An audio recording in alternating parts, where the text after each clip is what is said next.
कैसे बन nuclear programme या ईरान जो है वो न्यूक्लियर हथियार नहीं बनाए, ये तो अमेरिका चाहता था। रिजीम चेंज की जो कोशिश थी ये इसराइल की थी, क्योंकि इसराइली मीडिया ये कहता है कि नेतन्याहू इसमें बुरी तरह फ्लॉप हो गए, या उन्होंने पहले कैलकुलेट नहीं किया कि अगर हम क्या करेंगे तो उसके नतीजे में क्या होगा। हाँ। वो आयतुल्ला खामनाई और जो उनके सुप्रीम लीडर हैं ये रिजीम चेंज क्यों चाहते हैं और इन्हें हटाकर फिर किसे लाना चाहते हैं वो? इस वक्त तो यही नजर आ रहा है कि रजा शाह को वो लेके आना चाहते ठीक है, उनके बहुत बयान और वो आ रहे हैं और वो हैं। हर रोज उसका वो बयान डायरेक्ट आता कहते है। हैं कि रिजाइन करो खामनाई और घर जाओ। हाँ, हर रोज उसका बयान आता है और मुझे तो बड़ी चिढ़ है उस बंदे से, क्योंकि तारीख हमें ये बताती है कि ये वो बादशाहत थी जिसको अवाम ने एक पॉपुलर रेवोल्यूशन के अंदर खत्म किया। ठीक है। और वो बड़ी खौफनाक बादशाह थी। सवाक ने जो जो कुछ किया उसकी तारीख सब जानते, सबको जाननी चाहिए। ठीक है। बड़ी खौफनाक तारीख थी। तो एक तो ये नजर आता है, दूसरा उनको कुछ ज्यादा परवाह नहीं है इस चीज की कि कौन आता है। याद रखें कि जब सदाम को इन्होंने गिराया था वहां पे ये कहते थे रजीम चेंज होगी, तो बात कोई कैंडिडेट था उनके पास पीछे? कोई भी कुछ भी नहीं।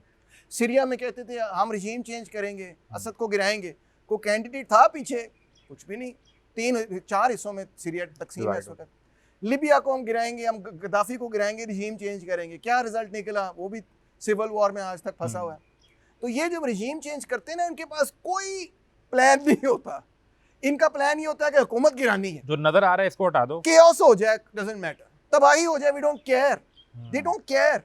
क्योंकि रजीम चेंज में वो मुल्क को कंस्ट्रक्ट नहीं कर रहे भाई, वो ये नहीं कह रहे कि हमको बड़े अच्छे डेमोक्रेटिक लोग लेके आए, इनकी तरक्की के लिए और ये आगे हाँ बड़ी खुशहाली होगी, तरक्की होगी। 20 साल यहाँ अफगानिस्तान में भी रजीम चेंज करते रहे वो, क्या रिजल्ट? और बाद में फिर वही तालिबान गवर्नमेंट, वही तालिबान आ गए। क्या वजह हो सकती है इसकी? वजह यही थी कि 20 साल वो वहाँ पे रहे, कुछ भी नहीं बिल्ड किया।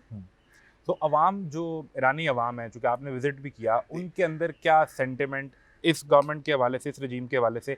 एक चीज़ तो हमने देखी कि जब इंडिया ने पाकिस्तान पर भी अटैक किया, हम चाहे पॉलिटिकली जितने भी डिवाइडेड थे, उस एक कॉज के लिए हम सब एक हो गए और हमने कहा कि इंडिया तो नहीं हम पे अटैक कर सकता, आपस में चाहे लड़के मर जाएं, वो एक अलग बात है।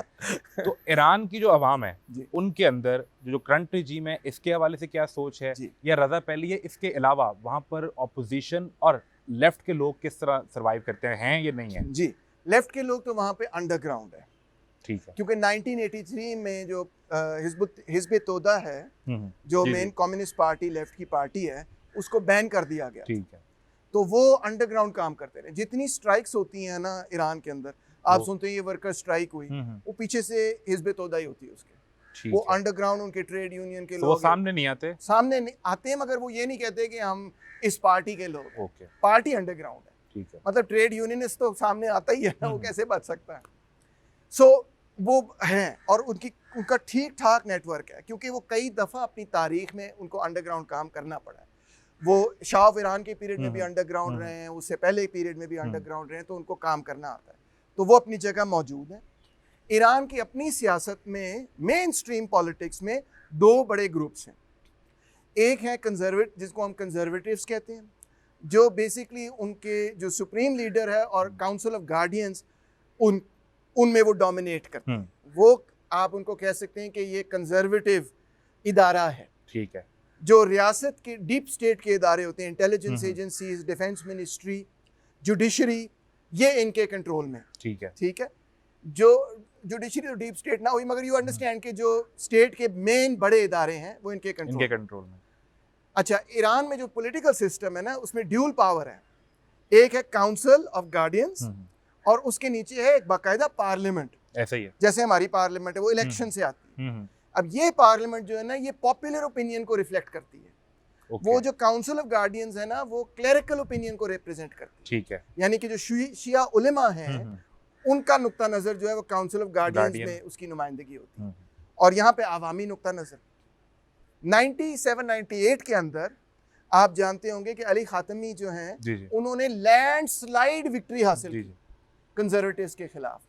और उसके बाद से जो, और उनका प्लेटफॉर्म ही ये था कि हमने एक तो इतनी सख्तियां जो हम करते हैं नौजवानों के साथ, वो नहीं करनी। दूसरा ये कि हम देतौंत करें और मुआहिदा करें वेस्ट के साथ यूरेनियम इनरिचमेंट के हवाले से, और सैंक्शंस हटवाएं। ये उन्हीं रिफॉर्मर्स की वजह, या मॉडरेट्स कह लें उनको, जो भी कह लें, की वजह से ये डायलॉग हो रहा था ओमान के अंदर और इटली के अंदर। और जो पहले एक एग्रीमेंट हुआ भी 2015 में JCPOA वाला, वो यही लोग थे जो चार, यही लोग थे, एग्जैक्टली राइट, यही लोग थे।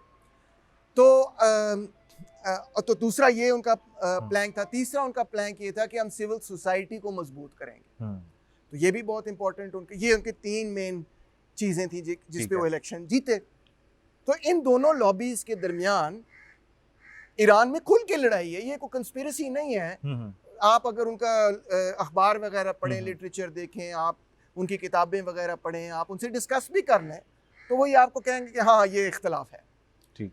तो ये बहरहाल पॉलिटिक्स ईरान में चल रही। अब आप देखें कि हिज़्ब तोदा ने भी ये कहा कि जनाब अली हम इजराइल के खिलाफ हैं, हम अपने वतन का दिफा करें।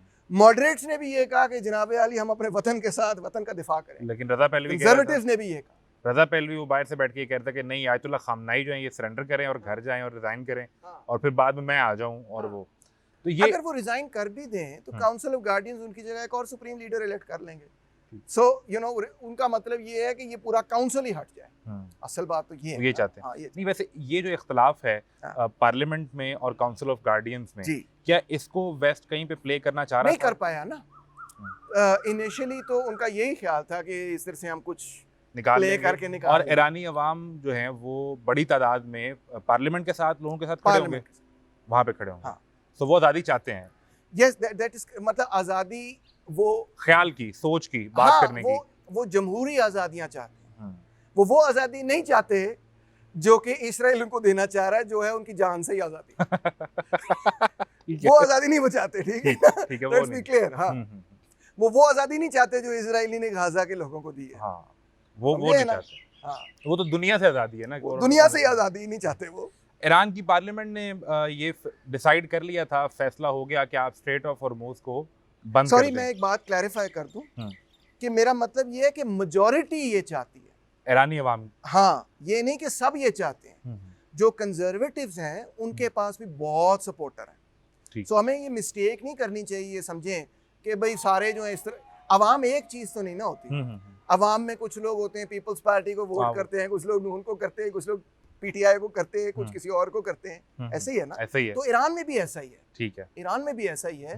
कोई ये नहीं है कि सारे जो हैं वो इनके एक सियासतदान के साथ हैं या सारे दूसरे के साथ। ठीक है, मगर एक मेजॉरिटी बहरहाल पार्लियामेंट और मॉडरेट्स के साथ है, और एक sizable number council of guardians के साथ भी मौजूद।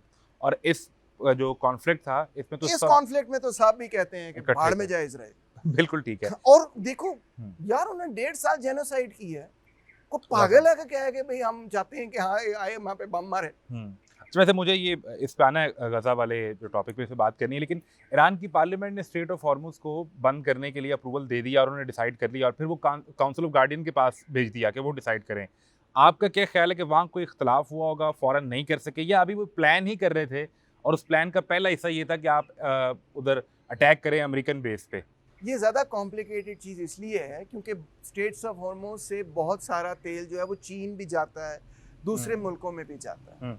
सो यस, वो उसको ब्लॉक कर सकते हैं, मगर उसकी वजह से कई मुल्क वो फिर वो भी उनके खिलाफ हो जाएंगे। खिलाफ नहीं होंगे, मगर उन पे इम्पैक्ट ज़रूर होगा। तो इसलिए जो लीडरशिप है उसने ऑब्वियसली अब इंटरनेशनली कुछ कंसल्ट वगैरह भी करना है, बात देखना भी है कि इसके क्या रेमिफिकेशंस होंगे, क्या रिजल्ट्स होंगे। बड़ा फैसला है ना, तो इतनी जल्दी उन्होंने नहीं किया उन्होंने अभी तक तो नहीं। अब अगर ईरान बैठेगा दोबारा मुज़ाकरात की टेबल पे, तो वहाँ आपको क्या लगता है कि किस तरह की बात होगी? अब तो वो बराबर की सतह पर बैठ रहे हैं ना, कि हमने डिफेंस भी कर लिया अपना। नहीं, ये भी आप ओवर एस्टिमेट कर रहे हैं। नहीं बैठे। हाँ, बल्कि आपने जब ये सवाल किया था, बड़ा अच्छा सवाल था, उसमें मैं एक और पॉइंट ये रेज करना चाहता था कि what could have possibly convince Trump के जो नेतन्याहू कर रहा है वो ठीक है। ट्रम्प की ट्वीट थी कि ईरान बचेगा नहीं अगर तुम नेगोशिएटिंग टेबल पे नहीं आते, ईरान जल्दी आओ।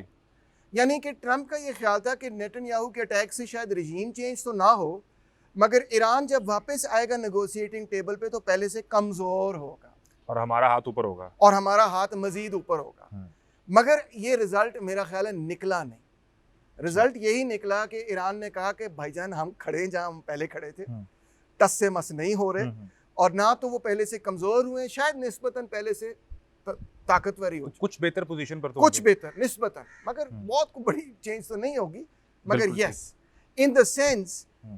कि अब इंटरनेशनल पावर्स, ट्रंप, अमेरिका को भी ये पता है कि जोर जबरदस्ती से नहीं होने लगा काम।